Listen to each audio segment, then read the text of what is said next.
ಬಂತು ಮಳೆ, ಕೊಡೆ ಹಿಡಿದು ನಡೆ, ಮಣ್ಣಿನಲ್ಲಿ ಜಾರಿ ಬಿದ್ದು ಬಟ್ಟೆ ಎಲ್ಲ ಕೊಳೆ. ಬಿಸಿಲು ಬಂತು ಬಿಸಿಲು, ಟೋಪಿ ಕೋಟು ತೆಗ್ದೆ, ಬಾವಿಯಿಂದ ನೀರು ಸೇರಿ ಸೋಪು ಹಾಕಿ ಹೊಗೆ. ವೆರಿ ಗುಡ್, ತುಂಬಾ ಚೆನ್ನಾಗಿ ಹೇಳ್ದೆ. ಮ್ಯಾಮ್ ಏನ್ ಹೇಳಿದ್ರು ಸ್ಕೂಲಲ್ಲಿ? ಗುಡ್ ಅಂದ್ರು. ಗುಡ್ ಅಂದ್ರ ಜಾಣ. ಇವಾಗ ಏನ್ ಬರೀತ್ಯ ನೀನು? ಬೋಟಿಂಗ್. ಬೋಟ್ ಬರೀತ್ಯಾ? ಬರಿ.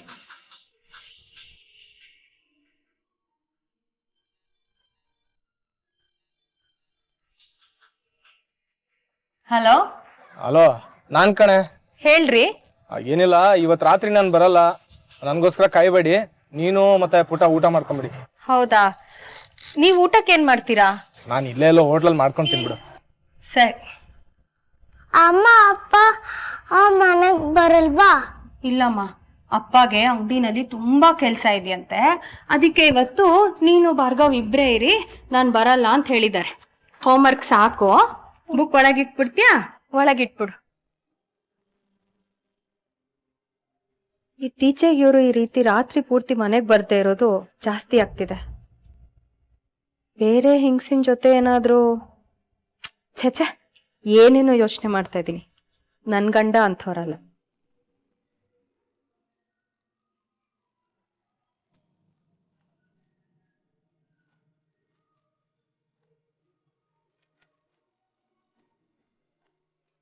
ಅಲ್ವೋ, ರಾತ್ರಿನೂ ಏನೋ ಕೆಲಸ ನಿನಗೆ, ಆರಾಮಾಗಿ ಮನೇಲಿ ಇರೋದು ಬಿಟ್ಟು. ನಾನೇನು ಇಂಜಿನಿಯರ? ಬೆಳಗ್ಗೆ 9 ಗಂಟೆಗೆ ಹೋಗಿ ಸಾಯಂಕಾಲ 6 ಗಂಟೆಗೆ ಬರೋಕ್ಕೆ ಕೆಲಸ ಬರ್ತಾ ಇದ್ರೆ ಹೋಗ್ತಾ ಇರಬೇಕು. ಹಿಂಗೆ ಬರೋ ಆರ್ಡರ್ಗಳೆಲ್ಲ ಬಿಟ್ರೆ ಆಮೇಲೆ ಇದಕ್ಕೂ ಗತಿ ಇರಲ್ಲ. ಸರಿ ಈಗ ಊಟ ಮಾಡು. ನಾನು ನಿನಗೆ ಸರಿಯಾದ ಸಮಯಕ್ಕೆ ಒಂದು ಮದುವೆ ಅಂತ ಮಾಡಿದ್ರೆ ಹೆಂಡತಿ ಮಕ್ಕಳು ಅಂತ ನೀನು ಮನೆಯಲ್ಲೇ ಇರ್ತಾ ಇದ್ದೆ. ಪದೇ ಪದೇ ಅದನ್ನೇ ಹೇಳ್ಬೇಡವಾ? ಯಾವಾಗ ನೋಡಿದ್ರು ಮದುವೆ ಅಂತ ಇರ್ತೀಯ. ಈಗಿನ ಕಾಲದ ಹೆಣ್ಮಕ್ಳು ಫಾರಿನಲ್ಲಿರೋ ಹುಡುಗನೇ ಬೇಕು ಅಂತಾರೆ. ಅಂಥದ್ರಲ್ಲಿ ನನ್ನನ್ನು ಯಾರವ ಮದುವೆ ಆಗ್ತಾರೆ? ಎಲ್ಲ ಹುಡುಗಿಯರು ನೀನು ಅನ್ಕೊಂಡಾಗೆ ಇರಲ್ಲ. ನಿನ್ಗೊಂದು ಒಳ್ಳೆ ಹುಡುಗಿ ಸಿಗ್ತಾಳೆ, ನೋಡ್ತಾ ಇರು. ನಾನೇ ಹುಡುಕಿ ನಿಂಗೆ ಮದುವೆ ಮಾಡ್ತೀನಿ. ಆಯ್ತು, ಹುಡ್ಕವ. ನಿನ್ಗೆ ಓಕೆ ಅಂತಂದ್ರೆ ನನಗೂ ಓಕೆನೆ. ಸರಿ, ನಾನು ಬರ್ತೀನಿ. ಸರಿ ಮಗನೆ, ಹುಷಾರು ಕಣೋ. ಸರಿ ಮಾವು, ನೀನು ಊಟ ಮಾಡಿ ಬಾಗ್ಲಾಕೊಂಡ್ ಮಲ್ಕೋ. ಆಯ್ತಪ್ಪ.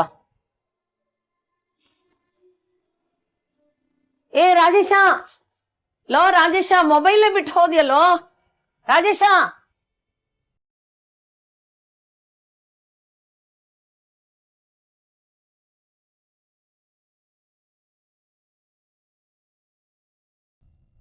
ಏನು? ಫೋನು. Thank you. ಹಲೋ,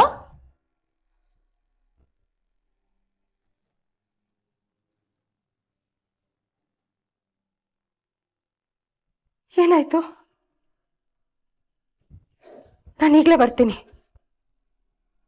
ಬಳೆ ತಗೊಂಡ್ರೆ ಆ ಕಡೆ ಬನ್ರಿ. ಆ ಕಡೆ ಕಳ್ಸಪ್ಪ. ಆ ಕಡೆ ಆ ಕಡೆ ಕಳ್ಸಿ. ಆ ಕಡೆ ಕಳ್ಸಿ. ಆ ಕಡೆ ಕಳ್ಸಿ. ಇಲ್ಲಿ ಆ ಕಡೆ ಕಳಿಸ್ತಾ ಬರ್ಬೇಡಂಗಿಲ್ಲ. ಆ ಕಡೆ ಹೋಗ್ರಿ, ಹೊರಗಡೆ ಹೋಗಿಲ್ಲ. ಹೊರಗಡೆ ಬಿಡಂಗಿಲ್ಲ. ಬಿಡ್ರಿ. ಆ ಕಡೆ ಹೋಗ್ರಿ. ಹೊರಗಡೆ ಹೋಗ್ರಿ.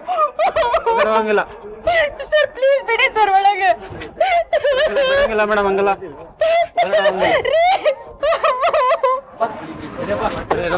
ಸೈಡ್ ಬೇಡ. ಆಂಬುಲೆನ್ಸ್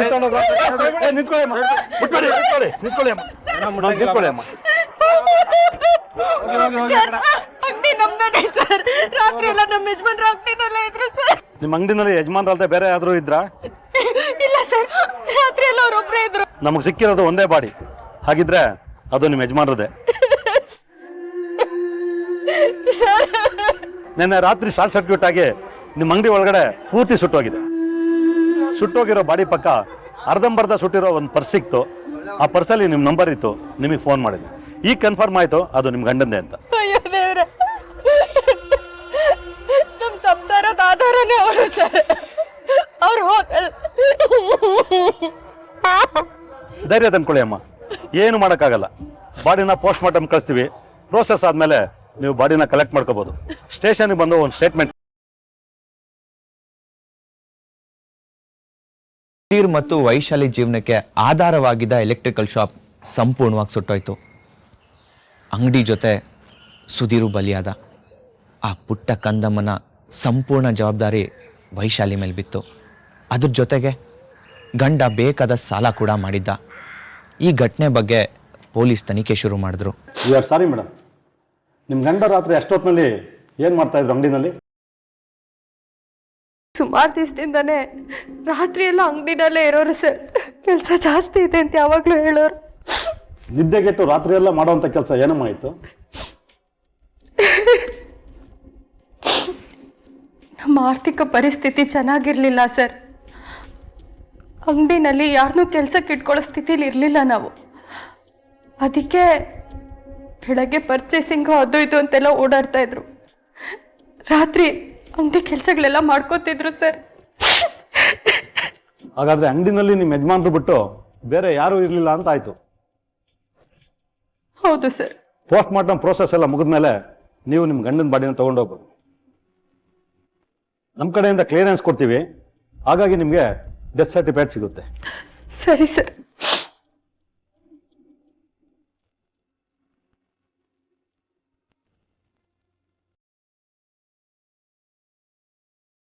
ಸರ್, ಡಾಕ್ಯುಮೆಂಟ್ಸ್ ಎಲ್ಲ ಓಕೆನಾ? FIR okay madam. ಅವಾಗಲೇ ಹೇಳ್ದಂಗೆ ಪೋಸ್ಟ್ ಮಾರ್ಟಮ್ ರಿಪೋರ್ಟ್ ಬರಬೇಕು. ಅದಾದಮೇಲೆ ನಾವು ವೆರಿಫೈ ಮಾಡ್ತೀವಿ. ಆಮೇಲೆ ನಿಮಗೆ ಕ್ಲೈಮ್ ಕ್ಲಿಯರ್ ಆಗುತ್ತೆ. ಸುಮಾರು ಎಷ್ಟು ಬರ್ಬೋದು? ಸುಮಾರು 70 lakhs ಸಿಗ್ಬೋದು. Thank you sir. Okay madam. Vaishali ಜೀವನಕ್ಕೆ ದೊಡ್ಡ ಆಧಾರವಾಗಿ ಸಿಕ್ಕಿದ್ದು ಆ ಇನ್ಶೂರೆನ್ಸ್ ಹಣ. ಅದರಿಂದ ತನ್ನ ಗಂಡ ಮಾಡಿದ ಅಷ್ಟು ಸಾಲನ ತೀರಿಸಿ ವೈಶಾಲಿ ತನ್ನ ಮಗುನ ನೋಡಿಕೊಂಡು ಮತ್ತೆ ಹೊಸ ಜೀವನ ಶುರು ಮಾಡ್ತಾಳೆ. ಡೆಡ್ ಬಾಡಿ ಜೊತೆಗೆ ಸುಧೀರ್ ಪರ್ಸು ವಾಚು ಸಿಕ್ಕಿದ್ರಿಂದ ಇದು ಸುಧೀರ್ದೇ ಬಾಡಿ ಅನ್ನೋದು ಕನ್ಫರ್ಮ್ ಆಗುತ್ತೆ. ಈ ಪ್ರಕರಣ ಕೇವಲ ಆಕಸ್ಮಿಕ ಅನ್ನೋದು ಮನವರಿಕೆ ಆಗುತ್ತೆ. ಇತ್ತ ಈ ಪ್ರಕರಣನ ತನಿಖೆ ಮಾಡ್ತಿದ್ದ SI ರಮೇಶ್ ಟ್ರಾನ್ಸ್ಫರ್ ಆಗಿ ಅದೇ ಜಾಗಕ್ಕೆ ರವೀಂದ್ರ ಅನ್ನೋರು ನೇಮಕ ಆಗ್ತಾರೆ. ಸರ್, ಇದನ್ನ ಕ್ಯಾಬಿನ್. Thank you. ಎಲ್ಲಪ್ಪ. Yes sir. ಹಳೆ ಕೇಸ್ ಫೈಲ್ಸ್ ಎಲ್ಲ ತಗೊಂಬನ್ನಿ, ನಾನು ಸಲ ನೋಡಬೇಕು. Okay sir.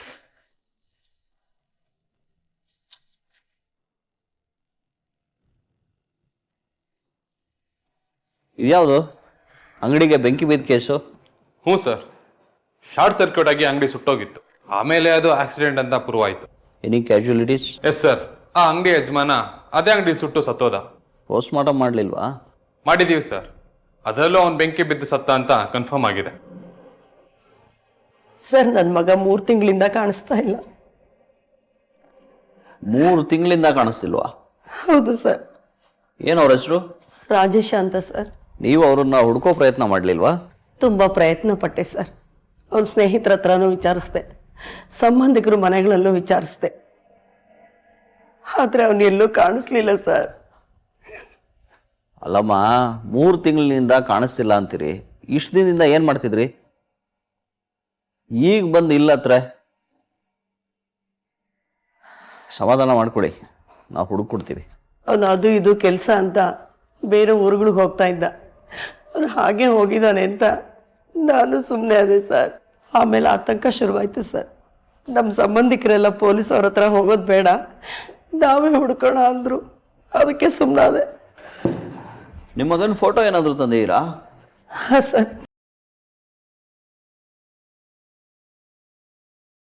ಏನು ಕೆಲಸ ಮಾಡ್ತಿದ್ದ? ಎಲೆಕ್ಟ್ರಿಷಿಯನ್ ಆಗಿ ಕೆಲಸ ಮಾಡ್ತಾ ಇದ್ದ. ಯಾರ ಜೊತೆ? ಹಾಂ, ವೈಶಾಲಿ ಎಲೆಕ್ಟ್ರಿಕಲ್ಸ್ ಅಂತ ಮೊದಲು ಅವ್ರ ಜೊತೆ ಕೆಲಸ ಮಾಡ್ತಾ ಇದ್ದ. ಆಮೇಲೆ ಅವರೇ ಇವನನ್ನು ಕೆಲ್ಸಕ್ಕೆ ಬರೋದು ಬೇಡ ಅಂತ ಹೇಳಿ ಕಳ್ಸಿದ್ರಂತೆ. ಅದಾದ ನಂತರ ಬೇರೆ ಬೇರೆಯವ್ರ ಹತ್ರ ಕೆಲಸ ಮಾಡ್ತಾ ಇದ್ದ ಸರ್. ಆ ಅಂಗಡಿ ಓನರ್ಗೂ ನಿಮ್ಮ ಮಗಂಗೂ ಏನಾದ್ರು ಜಗಳ ಆಗಿತ್ತಾ? ಅದೇನೋ ನಂಗೆ ಗೊತ್ತಿಲ್ಲ ಸರ್. ಅಲ್ಲಮ್ಮ, ನೀವು ಆ ಎಲೆಕ್ಟ್ರಿಕಲ್ ಅಂಗಡಿ ಹತ್ರ ಹೋಗಿ ವಿಚಾರಿಸ್ಲಿಲ್ವಾ? ಹೋಗಿದ್ದೆ ಸರ್. 3 ತಿಂಗಳ ಹಿಂದೆನೇ ಅಂಗಡಿಗೆ ಬೆಂಕಿ ಬಿದ್ದು ಸುಟ್ಟೋಯ್ತು ಅಂತ ಪಕ್ಕದ ಅಂಗಡಿಯವರು ಹೇಳಿದ್ರು. ಬೆಂಕಿ ಬಿತ್ತ? ಅಂಗಡಿ ಹೆಸರು ಏನು ಹೇಳಿದ್ರಿ? ಅದೇ ಸರ್, ವೈಶಾಲಿ ಎಲೆಕ್ಟ್ರಿಕಲ್ಸ್ ಅಂತ. ಸರ್, ನನ್ನ ಮಗ ಹೊರಡೋವಾಗ ಈ ಮೊಬೈಲ್ ಮನೆಯಲ್ಲೇ ಬಿಟ್ಬಿಟ್ಟು ಹೊರಟೋಗಿದ್ದಾನೆ. ಇದರಿಂದ ಏನಾದರೂ ಉಪಯೋಗ ಆಗುತ್ತಾ ನೋಡಿ ಸರ್. ಸರಿ, ನೀವು ಕಂಪ್ಲೇಂಟ್ ಕೊಟ್ಟು ಹೋಗಿಮ್ಮ, ನಾವು ವಿಚಾರಿಸ್ತೀವಿ. ಸರಿ ಸರ್.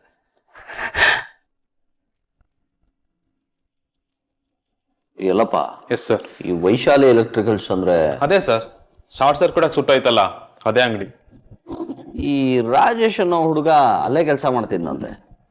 ಆಮೇಲೆ ಓನರೇ ಅಲ್ಲಿಗೆ ಬರೋದು ಬೇಡ ಅಂದ್ರಂತೆ. ಅದಾಗಿ 2 ತಿಂಗಳಲ್ಲೇ ಶಾರ್ಟ್ ಸರ್ಕ್ಯೂಟ್ ಆಗುತ್ತೆ, ಆ ಓನರ್ ಸತ್ತು ಹೋಗ್ತಾನೆ.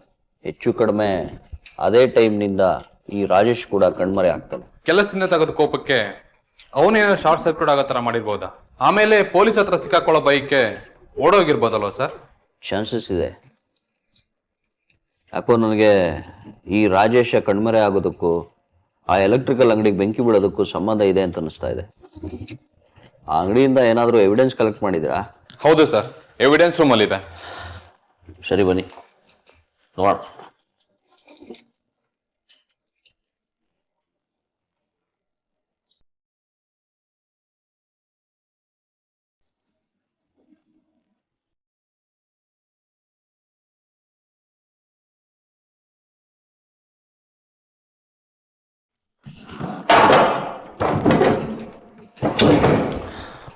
ಇಲ್ಲಿ ಸಾಕಷ್ಟು ಐಟಮ್ ಅರ್ಧಂಬರ್ಧ ಸುಟ್ಟು ಹೋಗಿದೆ. ಇದರಲ್ಲಿ ಯಾವುದರಿಂದ ಶಾರ್ಟ್ ಸರ್ಕ್ಯೂಟ್ ಆಗಿದೆ ಅನ್ನೋದನ್ನ ಯಾವ್ದಾದ್ರು ಎಲೆಕ್ಟ್ರಿಷಿಯನ್ ಕರೆಸಿ ಚೆಕ್ ಮಾಡಿಸಿ. Okay sir. ಹಾಗೆ ಆ ರಾಜೇಶ್ ಅಮ್ಮ ಫೋನ್ ಕೊಟ್ಟು ಹೋಗಿದ್ರಲ್ಲ, ಅದರ ಕಾಲ್ ಡೀಟೇಲ್ಸ್ ಚೆಕ್ ಮಾಡಿ. ಈ ರಾಜೇಶ್ಗೂ ವೈಶಾಲಿಗೂ ಏನಾದರೂ ಜಗಳ ಇತ್ತಾ ಅನ್ನೋದನ್ನ ವಿಚಾರಿಸ್ಬೇಕು. Yes sir. ಸುಧೀರ್ ಸಾವು ಮತ್ತು ಅದೇ ಸಮಯಕ್ಕೆ ರಾಜೇಶ್ ಕಾಣೆಯಾಗೋದು, ಇದು ಎರಡರ ಮಧ್ಯೆ ಏನೋ ಸಂಬಂಧ ಇರಬೇಕು ಅಂತ SI ರವೀಂದ್ರ ಅವ್ರಿಗೆ ಅನ್ಸೋದಕ್ಕೆ ಶುರುವಾಯಿತು.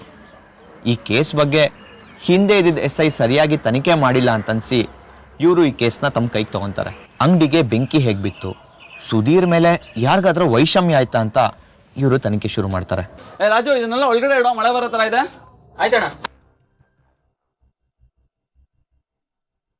Excuse me. ಹಾಂ ಹೇಳಿ ಸರ್. ಪಕ್ಕದಲ್ಲಿ ಸುಧೀರ್ ಅಂತ ಇದ್ರಲ್ಲ, ಅವ್ರು ಹೇಗೆ? ಓ ಸುಧೀರಾ? ಒಳ್ಳೆ ಮನುಷ್ಯನೇ ಸರ್, ಆದರೆ ಸ್ವಲ್ಪ ಕಷ್ಟದಲ್ಲಿದ್ರು. ಮುಂಚೆ ಎಲ್ಲ ನಮ್ಮ ಜೊತೆನೆ ಖುಷಿ ಖುಷಿಯಾಗಿ ಓಡಾಡ್ಕೊಂಡಿರ್ತಿದ್ರು, ಆದರೆ ಈ ನಡುವೆನೋ ತುಂಬ ಟೆನ್ಷನಲ್ಲಿ ಇರ್ತಿದ್ರು ಸರ್. ಟೆನ್ಷನ್ಗೆ ಕಾರಣ ಏನು ಅಂತ ಕೇಳಲಿಲ್ವಾ ನೀವು? ಕೇಳಿದ್ದೆ ಸರ್, ಯಾವುದೋ ಒಂದು ಬಿಸ್ನೆಸ್ಸಲ್ಲಿ ಲಾಸ್ ಆಗಿಬಿಟ್ಟಿದೆ ಅಂತ ಫುಲ್ ಬೇಜಾರಲ್ಲಿದ್ರು. ಆಮೇಲೆ ಏನು ನಾನು ಜಾಸ್ತಿ ಕೇಳಕ್ಕೆ ಹೋಗಲಿಲ್ಲ ಸರ್. Okay, thank you. ನಿಮಗೆ ಗೊತ್ತಿರೋ ಹಾಗೆ ಸುಧೀರ್ಗೆ ಯಾರಾದರೂ ಆಗದೆ ಇರೋರು ಅಥವಾ ಯಾರ ಜೊತೆಗಾದ್ರು ಜಗಳ ಆಡಿದ್ದಿದೆಯಾ? ಅವ್ರ ಅಂಗಡಿಲಿ ಒಬ್ಬ ಎಲೆಕ್ಟ್ರಿಷಿಯನ್ ಹುಡುಗ ಇದ್ದ. ಹೆಸರು ರಾಜೇಶ್ ಅಂತನಾ? ಹೆಸರೆಲ್ಲ ಗೊತ್ತಿಲ್ಲ ಸರ್, ಆದ್ರೆ ಒಂದಿನ ಹುಡುಗ ಕುಡ್ಕೊಂಡ್ ಬಂದು ಸಂಬಳ ಕೊಡ್ಲಿಲ್ಲ ಅಂತ ಗಲಾಟೆ ಮಾಡ್ತಿದ್ದ.